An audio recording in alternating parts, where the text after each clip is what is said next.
کابل سے بھی تصدیق کی ہے کہ پاکستانی شہری مارے گئے ہیں. افغان طالبان کی جانب سے جو بیانات آئے میرے خیال وہ اس وقت سفارتی اور اخلاقی دونوں حوالوں سے کمزور پوزیشن پہ ہیں. سال بیت چکے ہیں اور چونکہ بارڈر کے آر پار دونوں طرف وزیر قبائل ہیں تو ان کی یہ خواہش ہے کہ ان کو پاکستانی بارڈر سے دور کر کے نارتھ کی سائڈ پر یا سینٹرل افغانستان کے اندر ان کو ایک رہائشی کالونی بسا کر دی جائے اور وہ افغان معاشرے کے ساتھ گل مل کر یہ تشدد کا راستہ چھوڑ دے. میرے خیال میں 80% جو مسئلے کی جڑ ہے وہ بارڈر کا بند ہونا ہے. افغانستان یہ کہہ رہا ہے کہ پاکستان آئے دن ہمارے اربوں روپے کے جو خشک میوہ جات ہیں جو اب کے آج کل ادھر آنے تھے یا فروٹ سے یا سبزیاں ہیں این وقت پر یہ بارڈر بند کر دیتے ہیں اور پھر ہمیں ایران کی طرف دیکھنا پڑتا ہے. اس طریقے سے کئی ایسے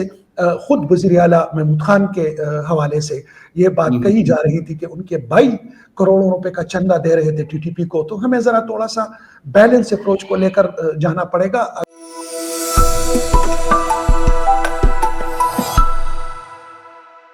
بسم اللہ الرحمن الرحیم. وی نیوز ایکسکلوسیو کے ساتھ میں ہوں فیصل کمال بادشاہ. ناظرین، پاکستان اور افغانستان کے درمیان جو صورتحال ہے وہ اس وقت کافی تناؤ کا شکار ہے. 21 دسمبر کو پاکستان کے جو 16 فوجی جوان ہیں وہ شہید ہوئے. اس کے بعد پھر 24 نومبر کی رات کو پاکستان نے افغانستان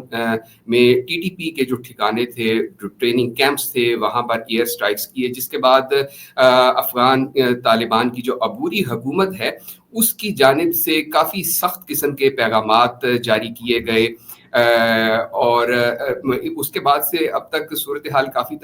تناؤ کا شکار ہے. اور اس صورتحال پر بات چیت کرنے کے لیے ہمارے ساتھ اس وقت موجود ہیں جناب فخر کاکا خیل صاحب. بہت نامی گرامی صحافی ہیں اور افغان امور کے حوالے سے ایک اتھارٹی ہیں، اس پہ گہری نگاہ رکھتے ہیں ان امور کے حوالے سے. سر بہت شکریہ آپ کے وقت کا. بہت بہت شکریہ پاشا صاحب. سر سب سے پہلے تو یہ بتائیے گا کہ یہ جو اس وقت فوجی تناؤ، ملٹری کانفرنٹریشن چل رہی ہے دونوں ملکوں کے درمیان، کیونکہ ہم لوگ اسلام آباد میں یا لاہور میں یا کراچی میں پاکستان میں اس میگنیچیوڈ کا ہمیں اندازہ نہیں ہوتا کہ کتنی بڑی میگنیچیوڈ ہے اس کی اور کتنی بڑی وارفیئر اس وقت چل رہی ہے. آپ ذرا اس حوالے سے بتائیے گا کہ اس وقت کیا صورتحال ہے ہمارے بارڈر ریجنز کی. دیکھیں اس وقت خصوصاً جو 2600 کلومیٹر کا بارڈر ہے ہمارا افغانستان کے ساتھ، طویل ترین بارڈر ہے اور اس پر جو خصوصی طور پر شمالی سائیڈ ہے، یعنی جنوبی سائیڈ پر اگر آپ دیکھیں جو بلوچستان کے ساتھ بارڈر رکھتی ہے تو وہاں پر تو فی الوقت سکوت طاری ہے، لیکن جو نارتھ والی سائیڈ ہے جو ڈیرہ اسماعیل خان جو جنوبی وزیرستان سے شروع ہوتی ہے، یوب پر جنوبی سائیڈ ختم ہو جاتی ہے اور ساؤتھ وزیرستان سے شمالی سائیڈ اس کو ہم یوں کہہ سکتے ہیں شروع ہو جاتی ہے. اس کے بعد نارتھ وزیرستان، پھر کرم، پھر خیبر، پھر مومند، پھر باجوڑ اور چترال تک یہ بارڈر پھیلا ہوا ہے. تو جیسا کہ آپ نے ابتدائیے میں ذکر بھی کیا، 21 نومبر کو دسمبر کو دراصل جو وزیرستان ہے وہاں پر 16 فوجی جوانوں کی شہادت ہوئی، لیکن اس سے قبل بھی اس ریجن کے اندر جو پھر خیبر پختونخوا کا جنوب بنتا ہے، جس میں ساؤتھ وزیرستان، ڈیرہ اسماعیل خان، ٹانک، شمالی وزیرستان، بنو، لکی مروت، ہنگو، یہ والے ڈسٹرکٹ شامل ہے اپ ٹو کوہاٹ، اس کو ہم جنوبی اضلاع کہتے ہیں. تو 2021 کے بعد جب کابل کا سقوط ہوا اور TTP متحرک ہو گئی تو یہ وہ اضلاع تھے جو ان کے نشانے پر تھے اور جن عسکریت پسندوں کے لائے جانے کی بات ہوتی ہے ان علاقوں میں وہ دوبارہ لا کر بسائے گئے. اور اس کے بعد ہم نے پھر ایک سرج دیکھی پولیس اہلکاروں کے خلاف بھی، پاکستان کی سیکیورٹی افواج کے خلاف بھی، اور ساتھ میں سرکاری اہلکاروں کے اغوا اور ان کی ٹارگٹ کلنگ، یہاں تک کہ پولیو کے جو ورکرز ہیں ان پر بھی حملوں میں اضافہ دیکھنے میں آیا. تو یہ ایک مسلسل دردسر بنا ہوا ہے اور یہ خصوصی طور پر TTP سے علیحدہ TTP کے سائے تلے ہے حافظ گل بہادر، جو جی کسی جی زمانے میں حقانی نیٹ ورک کا حصہ تھے. اور جی یہی جی وجہ تھی کہ آپ کو بھی یاد ہوگا کہ شمالی وزیرستان کی تحصیل دتخیل جی وہاں جی پر سینکڑوں ڈرون حملے کیے گئے. میرے خیال میں اس خطے کی تاریخ میں سب سے زیادہ ڈرون حملے دتخیل میں کیے گئے، جو کہ حافظ گل بہادر کا علاقہ تھا، اور یہیں پر حقانی نیٹ ورک کے لوگ موجود تھے، اور یہیں سے ہی جو تشکیلات طے ہوتی تھی افغانستان کی جانب، جو نیٹو افواج ہیں ان کے اوپر، اور پھر اسی سے ہی منسلک جو افغان صوبہ خوست اور پکتیا یہ علاقے لگتے ہیں. اور حافظ گل بہادر کی انگریس بھی ان علاقوں میں ہے، اور یہی وہ علاقے ہیں کہ جہاں پر بعد ازاں جو پاکستان کی سیکیورٹی افواج ہیں انہوں نے یہاں پر ایئر سٹرائک کیے، اور ان کو اچھا خاصا تقریباً بقول ٹی ٹی پی کے ان کا یہ ماننا ہے کہ 50 سے زائد ان کے لوگ مارے گئے ہیں. دوسری جی جی جانب افغان طالبان نے کابل سے بھی تصدیق کی ہے کہ پاکستانی شہری مارے گئے ہیں. اس کے بعد انہوں نے گو کہ یہ بھی کہا کہ یہ مہاجرین تھے، لیکن ٹی ٹی پی نے اپنے بیان میں یہ کہا تھا کہ جب آپریشن ضرب حزب ہوا تو وہاں جی سے جی یہ جو جنگجو تھے یہ فرار ہو کر اس علاقے میں آئے تھے اپنے خاندانوں ہمراہ، اور ان میں سے اکثریت مداخل ٹرائب جو وزیر کی ہی سب ٹرائب ہے جس سے حافظ گل بہادر کا بھی تعلق ہے، زیادہ تر فیملیز وہ ہیں یہاں پر. 2021 سے قبل یعنی جی جی 2015 میں جب آپریشن شروع ہوئے تو ہزاروں کی تعداد میں فیملیز جب افغانستان گئی تو گولان کیمپ کے نام سے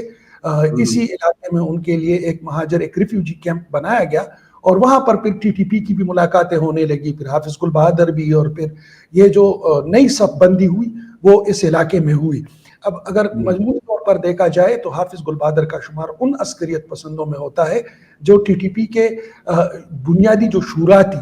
وہاں سے، بلکہ 9/11 کے فوراً بعد جو لوگ ایکٹیو ہوئے ہیں ان میں اکا دکا بندے ہی بچے ہیں، اور جس میں نمایاں طور پر حافظ گل بہادر ہی، کیونکہ ملا فضل اللہ، بیت اللہ، حکیم اللہ محسود، حافظ سعید خان یہ سارے مارے جا چکے ہیں. جی صرف جی یہ وہ پرانے زمانے کا جو اس دور سے مسلسل لڑ رہا ہے اس خطے میں وہ موجود ہے، اور یہ درد سر بنا ہوا تھا پاکستان کے لیے. جہاں تک آپ نے بات کی افغان طالبان کی جانب سے جو بیانات آئے، میرے خیال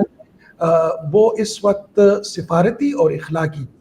دونوں حوالوں سے کمزور پوزیشن پہ ہیں. ایک تو بین الاقوامی قوانین کے مطابق ہاٹ پرسوٹ جس کا استعمال مغرب بھی کرتا ہے، امریکہ بھی کرتا ہے، کہ یعنی اگر آپ کو پڑوس سے کوئی انبن ہے یا وہاں سے آپ کی زمین کو ٹارگٹ کیا جاتا ہے تو آپ دشمن کا پیچھا کرتے ہوئے خاص حد تک بارڈرنگ ریجن کے اندر کاروائی کر سکتے ہیں.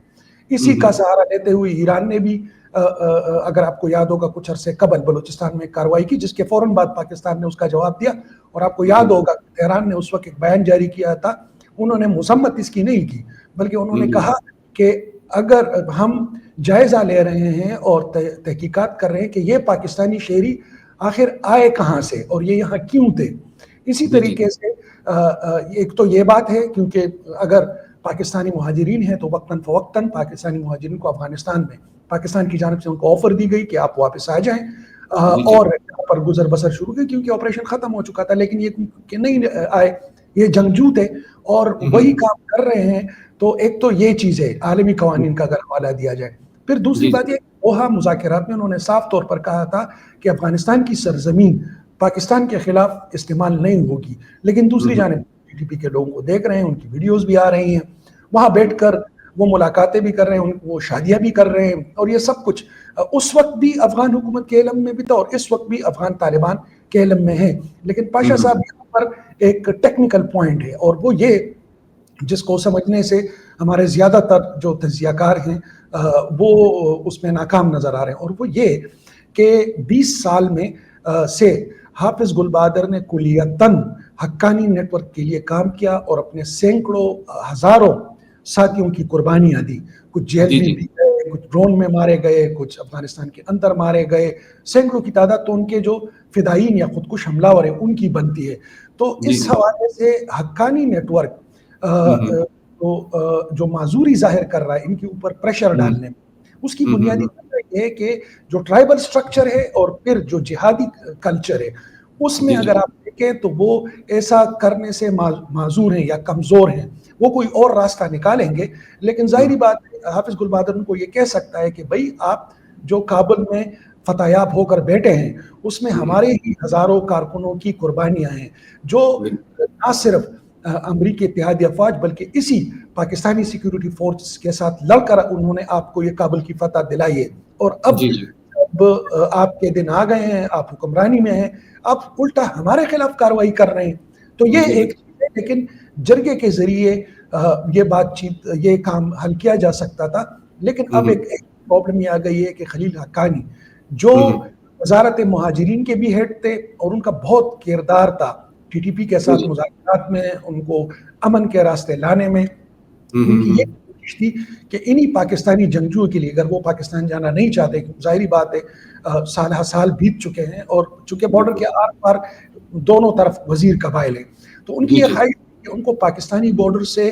دور کر کے نارتھ کی سائڈ پر یا سینٹرل افغانستان کے اندر ان کو ایک رہائشی کالونی بسا کر دی جائے اور وہ افغان معاشرے کے ساتھ گل مل کر یہ تشدد کا راستہ چھوڑ دے. لیکن بدقسمتی سے کچھ روز قبل ان کو داعش نے نشانہ بنایا. اب یہ جو ایک قسم کی ڈیڈ لاک پیدا ہو چکی ہے, یہی وجہ ہے کہ ہم نے پھر اس کے بعد حال ہی میں گزشتہ 2-3 دن میں ہم نے کرم کے ساتھ لگی بارڈر پر افغان سیکیورٹی فورسز اور پاکستان سیکیورٹی فورسز کے مابین فائرنگ کا تبادلہ ہوا. اس طرف سے بھی جو جانی نقصانات ہوئے, اس طرف سے بھی جانی نقصانات ہوئے. تو ایک تو کرم, اور دوسرا اکا دکا اطلاعات یہ آ رہی ہے کہ بدخشان کا جو علاقہ ہے جو ہمارے چترال کے ساتھ ٹچ کرتا ہے, افغانستان کا صوبہ بدخشان ہے اور اس طرف پاکستان کا ڈسٹرکٹ چترال,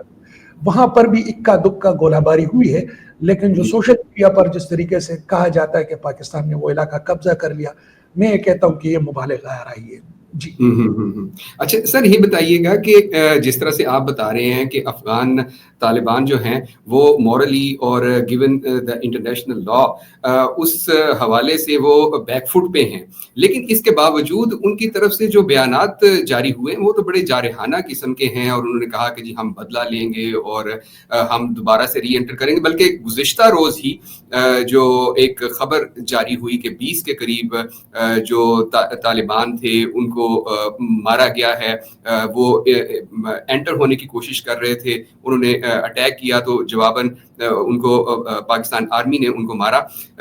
یہ جو طالبان کے جو جارحانہ بیانات ہیں یہ پھر کیوں ہیں, اگر وہ اخلاقی طور پہ اور بین الاقوامی قوانین کی تعریف کے لحاظ سے وہ بیک فٹ پہ ہیں, اس کے باوجود اس کا مطلب ہے کہ وہ ان کی حمایت کرتے ہیں ٹی ٹی پی کی؟ میرے اپنے خیال میں آپ جن تند تیز بیانات کا حوالہ دے رہے ہیں, میں سمجھتا ہوں کہ اس میں میرے خیال میں ہمارا قصور زیادہ ہے. اور آپ کو یاد ہوگا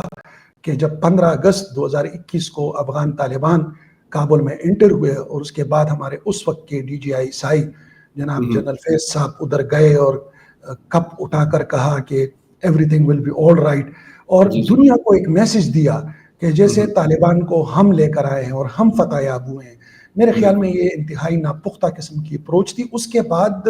افغان طالبان کے لیے ویلیڈیٹی کے اور کریڈیبلٹی کے ایشوز پیدا ہو گئے. دنیا بھر میں ان پر یہ تنقید کی گئی کہ یہ پاکستان کے ٹٹو ہیں, پاکستان کے جو فوجی ہیں یا پاکستان کے اعلی کار ہیں, اور یہ پاکستان کی ایک پپٹ ریجیم ہے. تو ظاہری بات ہے اس امپریشن کو دور کرنے کے لیے اس طرح کے بیانات ان کی اپنی بھی مجبوری ہے, کیونکہ عوامی سطح پر ان کو تنقید کا نشانہ بنایا جا رہا ہے. ایک تو ان کی اپنی جو سخت رو پالیسیز ہیں اس کے حوالے سے بھی, اور دوسری بات یہ کہ بدقسمتی سے کچھ ہماری نادانیوں کی وجہ سے ان پر ایک گہری چاپ لگی ہے کہ گویا یہ پاکستان کا پروجیکٹ ہے یا پاکستان ہی ان کو لے کر آیا ہے. حالانکہ ایسا قطعا نہیں ہے, نہ پہلے زمانے میں تھا نہ اب ہے. ان کی اپنی ایک اس میں ایک بڑا کوئنسیڈنس یہ بھی تو دکھائی دیتا ہے کہ ایک طرف تو جو طالبان رجیم ہے وہ بھی بڑے تند و تیز بیانات دیتی ہے, لیکن اس کے ساتھ ساتھ جو وہ افغان ہیں جو ملک سے باہر بیٹھے ہوئے ہیں, جو جن کا افغان طالبان کے ساتھ بڑا بالکل ان کی نہیں بنتی, اور وہ مغربی ممالک میں بیٹھے ہیں, وہ جو سوشل میڈیا پہ کیمپین کرتے ہیں, ان کی کیمپین اور طالبان کے بیانات جو ہیں پاکستان کے خلاف وہ بالکل ایک جیسے نظر آتے ہیں. اس کے ڈائنامکس ایک طرف تو مختلف ہیں اور ایک طرف یہی بات ہے جو میں نے آپ سے کی. افغان وہ ساتھ میں جب کبھی افغان طالبان اور پاکستان کے مابین مفاہمت تک بات پہنچتی ہے تو یورپ اور امریکہ، کینیڈا، آسٹریلیا میں بیٹھ کر وہی افغان ڈائسپورا کہتی ہے کہ دیکھا ہم نے کہا تھا کہ یہ پاکستان کے ٹٹو ہے، وہ ان کو اشارہ کریں گے تو یہ ان کی گود میں جا کر بیٹھ جائیں گے. یہ ایک امپریشن ہے. لیکن ساتھ میں ہمیں یہ نہیں بھولنا چاہیے کہ گزشتہ 20 سال میں ایک نئی نسل جوان ہوئی ہے، اور وہ نسل اگر آپ ان کے بایوز دیکھیں، خصوصاً جو پشتون بارڈرنگ ریجن کے ساتھ جو نوجوان تھے، ان میں سے اکثریت اگر لاکھوں نہیں تو ہزاروں کی تعداد میں ایسے جوان تھے جو ہندوستان گئے، یا تو افغان نیشنل آرمی کے لیے ان کی تربیت کی گئی، یا تو میڈیکل کے پروفیشن میں گئے، یا پھر جرنلزم کے پروفیشن میں گئے.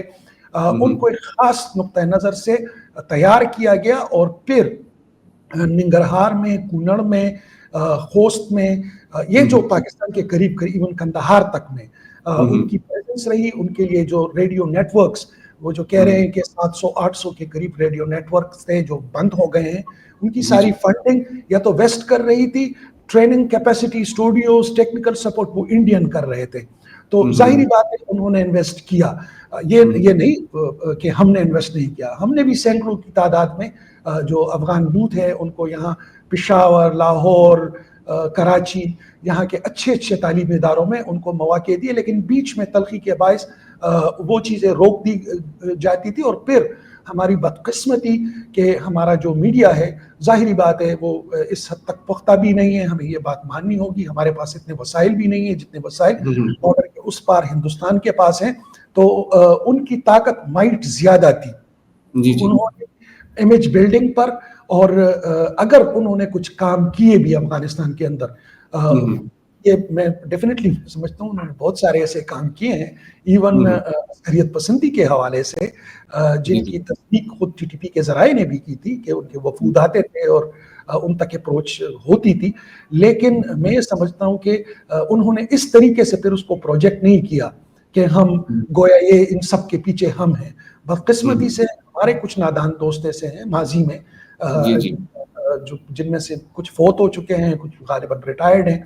تو وہ ان کی جو مسئلے تھے ان کا کریڈٹ لینے کی کوشش کرتے تھے کہ یہ ہمارے بچے ہیں یا یہ ہم نے ان کو تیار کیا ہے. حقیقت آپ کے بھی علم ہے کہ یہ سب کچھ کولڈ وار کے زمانے سے ہی، امریکن ہماری اتنی کیپیسٹی بھی نہیں تھی، نہ ہمارے پاس اتنے وسائل تھے. پوری دنیا اور امریکہ نے مل کر ان لوگوں کو تیار کیا. لیکن بدقسمتی سے ہم نے یہ سارا جو ٹوکرا ہے یہ اپنے سر لے لیا اور اب ہم اس کو بھگت رہے ہیں. لیکن جہاں تک کابل اور اسلام آباد کی بات ہے، میرے خیال میں یہ تلخ جو تبادل ہیں یہ ہوتے رہیں گے، لیکن اس حد تک نہیں جو سچویشن دلی یا اسلام آباد کے بیچ میں ہے. آپ نے دیکھا صادق صاحب جو ابھی نئے ایمبیسڈر اسپیشل ریپرزینٹیٹیو آف افغان، وہ ابھی جب خلیل حقانی فوت ہوئے تھے ان کی خانی کے لیے بھی گئے تھے. ان کے بہت اچھے ٹرمز ہیں. لیکن میں نے کہا نا کہ ڈائنامکس جو کابل اور اسلام آباد کے بیچ جو تلخیاں ہیں ان کے ہر تلخی کی ڈائنامکس اور ہے. مثلا میرے خیال میں 80% جو مسئلے کی جڑ ہے وہ بارڈر کا بند ہونا ہے. افغانستان یہ کہہ رہا ہے کہ پاکستان آئے دن ہمارے اربوں روپے کے جو خشک میوہ جات ہیں جو اب کے آج کل ادھر آنے تھے، یا فروٹس ہیں یا سبزیاں ہیں، این وقت پر یہ بارڈر بند کر دیتے ہیں اور پھر ہمیں ایران کی طرف دیکھنا پڑتا ہے. تو میرے خیال میں جو مسئلے کی جڑ ہے وہ اقتصادی ہے، ان کی روزگار کا ایشوز ہیں، اور پاکستان بہتر راستے جو ان کے تاجروں سے اور ٹریڈ کے لوگوں سے میری پرسنل بات ہوتی ہے تو وہ یہ کہتے ہیں کہ ایران ہمارے لیے بالکل وارہ نہیں کہتا، کیونکہ ایران کے پاس ہمارے پورے افغانستان کے لیے صرف ایک ٹرانزٹ روٹ ہے. یہاں پر مطلب اگر درجن بھر نہیں ہے تو ہاف درجن کے قریب ہے. چمن ہے، خرماچی ہے، انگورڈا ہے، تورخم ہے، بہت سارے ٹرانزٹ روٹ ہے. تو افغانستان کے جن علاقوں تک ہمیں شارٹ ایکسس ملتی ہے تو وہ راستے ہمارے لیے پاکستان کے پاس ہیں، وہ ایران کے پاس یا دیگر ممالک کے پاس نہیں. لیکن ایسے میں جب پاکستان کی حکومت یہ فیصلے کر دیتی ہے کہ بارڈر بند کر دیں تو اس کے اثرات پھر بائیلیٹرل جو معاملات ہوتے ہیں اس پر پڑتے ہیں. یعنی ہم نے ٹریڈ اور پالیٹکس کو مکس اپ کر دیا. اگر ٹریڈ چیک اور آہستہ آہستہ سے ہم مذاکرات کے راستے چلیں تو مجھے نہیں لگتا کہ افغان طالبان اس انتہا پر جائیں گے جس انتہا پر اس سے قبل افغان حکومتیں گئی ہیں. اور حقیقی بات یہ ہے، جس طرح میں نے شروع میں عرض کر دیا تھا کہ ایک سوال بنتا ہے کہ ٹی ٹی پی ان کے علاقوں میں کیا کر رہی ہے. ویژول موجود ہے، ان کے بیانات موجود ہیں، بارڈر کراس کر کے ان کو دیکھا جا سکتا ہے، بلکہ وہ خود ریلیز کرتے ہیں. پھر وہاں پر ان کی اپنی ویڈیو ریلیز ہوتی ہیں. ٹی ٹی پی کی پوری قیادت ادھر ہے. سب سے بڑی بات یہ ہے کہ پاکستانی وفد جو گیا تھا افغانستان کو، ظاہری بات ہے پشاور میں تو نہیں ملا تھا، کابل میں ملا تھا، تو وہ اس پر موجود ہیں. اگر وہ نشانہ، میرے خیال میں اس پر وہ کمزور پوزیشن پر ہیں. لیکن بہرحال کہ پاکستانی حکومت کا بھی یہ ماننا ہے کہ اگر وہ ٹوس مذاکرات کے سلسلے میں ان کی مدد کریں تو بات چیت آگے بڑھ سکتی ہے. اور اس کے لیے یہ جو آپ نے تجارت کی بات کی، تو تجارت کی ظاہر ہے بات چیت کے ذریعے مسئلہ حل کیا جا سکتا ہے، لیکن جو ٹی ٹی پی کو مالی مدد مل رہی ہے جو مختلف ممالک سے، کیا افغان طالبان جو ہیں اس مالی مدد کو بھی کٹ آف نہیں کر سکتے؟ دیکھیں، اس وقت خود Afghan Taliban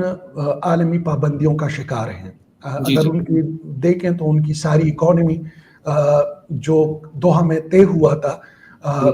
millions of dollar ان کو اب بھی مل رہے ہیں امریکہ سے. تو ان کی اکانومی ابھی اپنے پیروں پر کڑی نہیں ہوئی. دوسری جانب چین دڑا دڑ ان کی جو ناردرن سائٹ ہے، جو بدخشان اور کندوز اور پھر آگے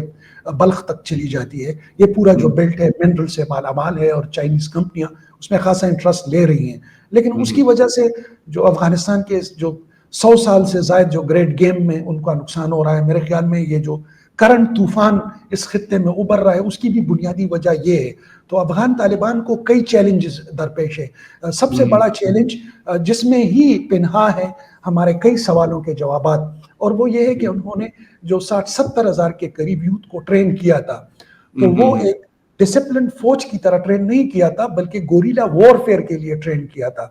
اب وہی گوریلے سڑکوں پر کڑے ہیں، بارڈر پر کڑے ہیں، تو ان کا بیہیویئر بھی وہی ہے، گوریلا مائنڈ سیٹ کے ساتھ ان کا بیہیویئر ہے. وہ ڈسپلن فوج یا ڈسپلن آرمی نہیں ہے.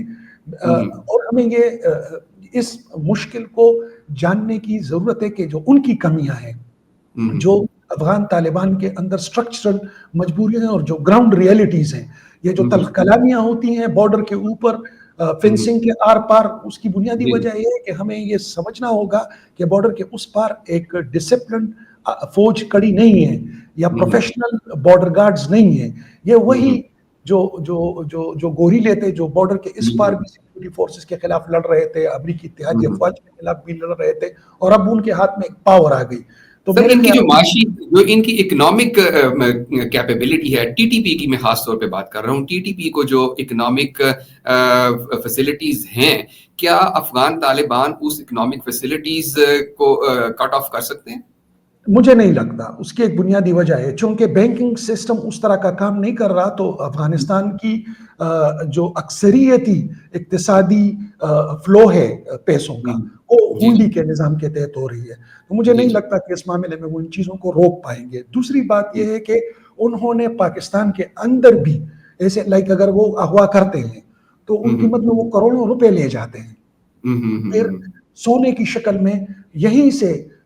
جو یہاں ان کے فیسیلیٹیٹر ہیں وہ ان کو فیسیلیٹیٹ کرتے ہیں. اس میں سی ٹی ڈی پشاور نے کئی کامیاب کارروائیاں کی ہیں کہ یہاں سے جو فنڈنگ ٹی ٹی پی کو دی جا رہی ہے. آپ کو یاد ہوگا عوامی نیشنل پارٹی کی جانب سے پاکستان تحریک انصاف کے گورنر تک پر الزام لگایا گیا کہ وہ بھتہ پے کرتے ہیں، اور انہوں نے آج تک اس کی تردید نہیں کی. اس طریقے سے کئی ایسے خود وزیر اعلیٰ محمود خان کے حوالے سے یہ بات کہی جا رہی تھی کہ ان کے بھائی کروڑوں روپے کا چندہ دے رہے تھے ٹی ٹی پی کو. تو ہمیں ذرا تھوڑا سا بیلنس اپروچ کو لے کر جانا پڑے گا. اگر انڈیا یا باقی جو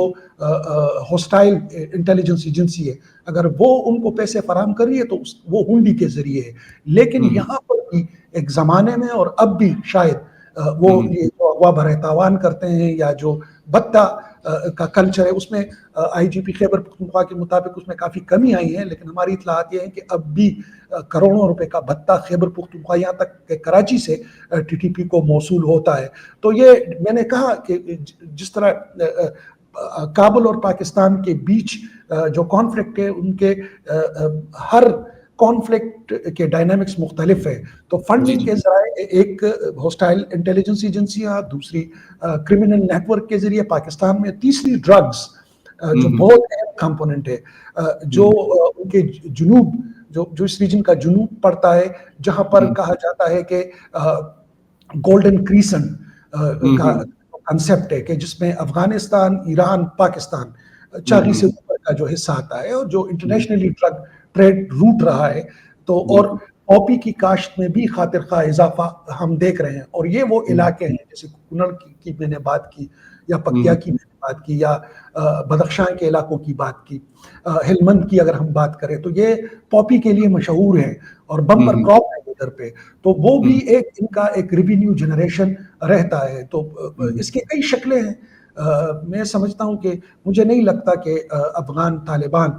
اس پر ان کے جو ایڈ ہے اس کو کٹ آف کرے. ہاں البتہ یہ کر سکتے ہیں کہ جیسا کہ ابھی ان کی افغان طالبان عبور حکومت نے یہ فیصلہ کیا تھا کہ ان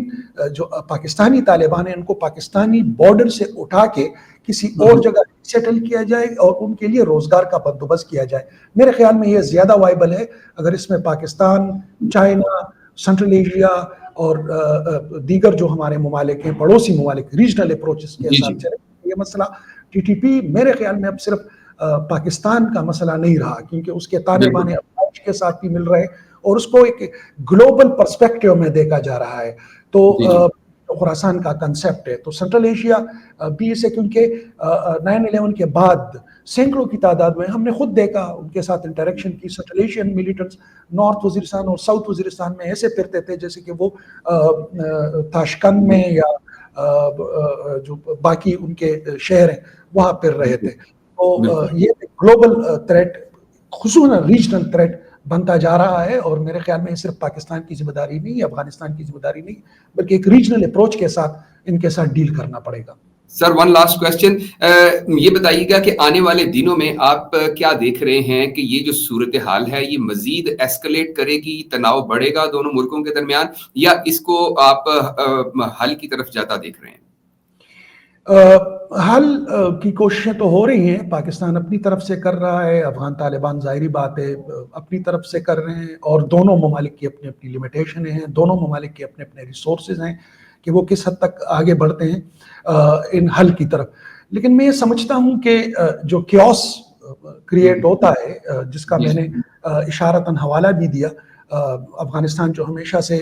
گریٹ گیم, اور اب تو خیبر پختونخوا کے جو دانشور طبقہ ہے ان کا یہ ماننا ہے کہ یہ گریٹ گیم پارٹ 2 شروع ہو گئی ہے, جس کا جو حوالے کے طور پر سی پیک کا حوالہ دیتے ہیں اور پھر پول آؤٹ اور داعش کا حوالہ دیتے ہیں, یا جو گلوبل پراکسیز اس ریجن کے اندر ایک بار پھر ایکٹیو ہو گئی ہیں. میرے اپنے خیال میں جو یوتھ کو ہم نے انگیج نہیں کیا گزشتہ 10 سالوں میں, لائک سیکیورٹی فورسز نے آپریشن کیا, کلیئر کیا, ہولڈ کیا, اس کے بعد سویلین ایڈمنسٹریشن کی باری ہوتی ہے کہ وہ ان علاقوں کو ڈیولپ کرے. حالانکہ اس دوران فوج نے بھی اپنی سپورٹ دے دی تھی, لیکن بدقسمتی سے وہ کام وہ ترجیحات نہیں تھی. تو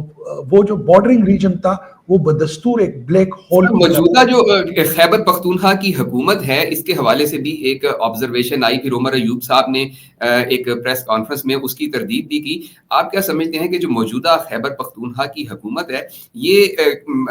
وہاں کی جو یوتھ ہے اس کو انگیج کرنے کے لیے یا ترقیاتی کام کرنے کے لیے کچھ کام کر رہے ہیں یا نہیں کر رہے؟ مجھے نہیں لگتا, کیونکہ ان کی ترجیحات یہ نہیں ہے. ان کی ترجیحات کا تو پورے پاکستان کو علم ہے. قیدی نمبر 804 ہماری اسمبلی میں اس کے علاوہ کوئی نعرہ لگتا ہی نہیں ہے, نہ کسی بل پر بحث ہوتی ہے, نہ کوئی قانون سازی ہو رہی ہے. پولیس جو کہ بظاہر تو 18 امینڈمنٹ میں یہاں کی عملداری میں آتا ہے, لیکن ظاہری بات ہے آئی جی کی اپوائنٹمنٹ, چیف سیکرٹری کی اپوائنٹمنٹ وہ مرکز کرتی ہے. میرے خیال میں مرکز کی بھی ترجیحات میں یہ والی صورتحال نہیں ہے جو ایمرج ہو رہی ہے اس ریجن کے اندر. اس پر اگر بات کرتے ہیں تو جو سیکیورٹی ادارے کہ جو ہمارے ساتھی ہوتے ہیں یا جو فیلڈ کے اندر رپورٹرز ہوتے ہیں یا ان علاقوں کے کورسپونڈنٹ ہوتے ہیں, یا ہمارا جب ٹریول ہوتا ہے تو ہم بیٹھک میں کمروں کے اندر یا ڈیبیٹس یونیورسٹیز میں اسٹوڈنٹس آپس میں یہ کر رہے ہیں، لیکن اسلام آباد اور پشاور دونوں میں حکومتی سرکاری پولیٹیکل سطح پر ہمیں وہ سنجیدگی نظر نہیں آتی. تو میں ذرا کلوزنگ کی طرف آتا ہوں کہ چونکہ ہم نے ان کو انگیج نہیں کیا، جو یوتھ تھی، بارڈر کلوز ہو گئے، ٹریڈ بند ہو گئی، انڈسٹریز کے پی میں ہے نہیں، یوتھ کو آپ نے ریڈیکلائز کر لیا، ایک وفاق کے خلاف بھی، اداروں کے خلاف بھی.